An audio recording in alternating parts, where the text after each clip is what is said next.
কাটিব পাৰিলে আমি কাটিম, দিব পাৰিলে আমি দিম, কিন্তু আমি কটা মানুহ নহয়, আমি নেকাটো। আমি কাৰোবাক দিলে দিম নে কাটিবলৈ ইয়াত কাৰো ক্ষমতা নাই। মই একফালৰ পৰা কৈ দিছোঁ, কোনো মানুহে আপোনালোকৰ ৰুল লৈ কাটিব নোৱাৰে। এই ভয় ভাবুকিত আপোনালোকে ভুল নাযাব, ভয় ভাবুকিত ভুল নাযাব।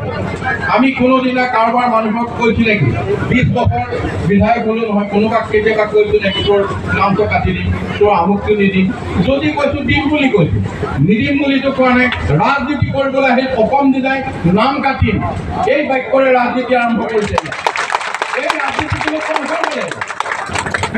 ৰাজনীতিত মানুহে কয় যে মই হ'লে তোমাক কিবা দিম।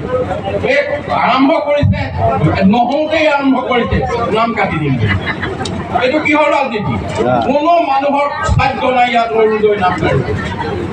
এইটো কথা একদম মই ক্লিয়াৰ কৈছোঁ, আপোনালোকে এইবিলাক কথা নুশুনে আৰু চবকে কৈ দিব, যোন আছে কৈ দিব। কোনেও ভয় নাখাব ইয়াত, ভয়ত কাৰো ভয়ত ৰাজনীতি নহয়, কোনেও ভয় নাখাব ইয়াত।